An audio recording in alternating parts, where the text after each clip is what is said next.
elements of the movie are closer to our reality, so the audience can rely to the humanity and to the drama of the characters. And the Ornithopter is one of the elements that I choose to go in that direction.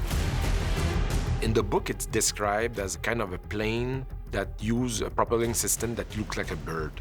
Ornithopter. It's like a kind of challenge to bring that to the screen because it can either look fantastic or very silly. I love how kind of childish everyone is when it comes to talking about these incredible things. Ornithopters that look like flying bugs and beetles. To make this a reality, we started back in February 2018 with Denis, and George Hall came along. And then we conceptualized this first version of the Ornithopter. We had insect references, we had bird references, we got helicopter references, and then as we went along, we had like more angular references for the world of Dune.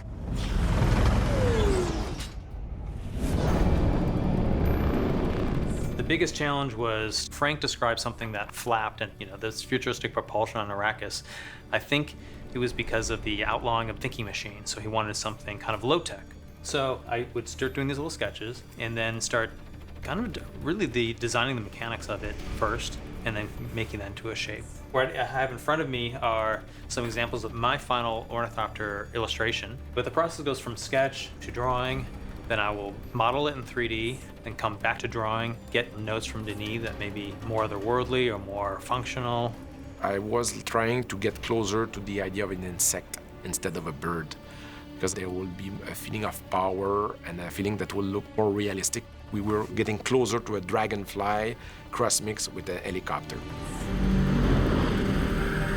Technically, it flaps its wing, but ours is just like a very, very fast movement, almost like a vibration, just like a hummingbird or a dragonfly. I worked with Patrice and also another artist named Coley Wirtz, who took from my beginning designs and took it to the next level, where, really figured out all the details and worked with BGI to build them full size on set. We had to figure out every nut and bolt on this thing for the actors to be inside and out. They've been constructed in such a way that when you're next to them, the amount of detail that they have is amazing. I was just blown away, really. I said to Patrice, I want them to look as real as possible. I want my mother to believe that this thing can fly for real. I want it to obey to gravity laws. I want it to feel muscular. I don't want it to be necessarily elegant. I want it to be like bulky and powerful machine that looks like a military helicopter. These machines, they work into extreme condition on Arrakis. There's winds at 850 kilometers an hour. So you cannot have something that is small and very delicate. They need to be tough, and they are beasts, they're big, especially when they were indoors in London. They look huge and quite impressive. The wingspans are 129 feet, and this one is 75 feet long, and 11 tons, which created its load of problems, because they need to be on cranes, they need to be flying. Stand by to go, guys, please. Worm sign warning, acknowledge. Good call to Delta Ajax 9. So Denis wanted these scenes to be shot in IMAX. This is why the cockpit is in tears, because when the cover is not there, you see the world in there. Also, because of the angles of the glass, you're totally submersed by the desert. It's also to give the spectator an interesting point of view. I think of the excellent skill level of Patrice at the Ornithopter, which felt like a real thing. It felt like something that you wanted to strap into. You wanted to put your seatbelt on. Paul, we're not high enough! The job in CG was to add any wings, especially if it needed to animate to open up and then to fly. And there was a lot of work done in animation to get a range of motion as to how this ornithopter flies, because obviously there are some dramatic scenes where it dives down and it's highly maneuverable.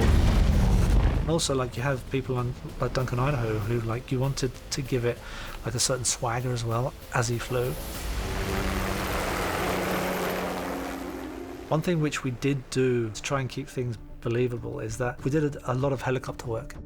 The idea being that you'd have your camera helicopter shooting an ornithopter, and that way, you then use lenses specific because, you're actually shooting it for real, and you never get too close. That you never get any of those CG shots, which are highly unlikely.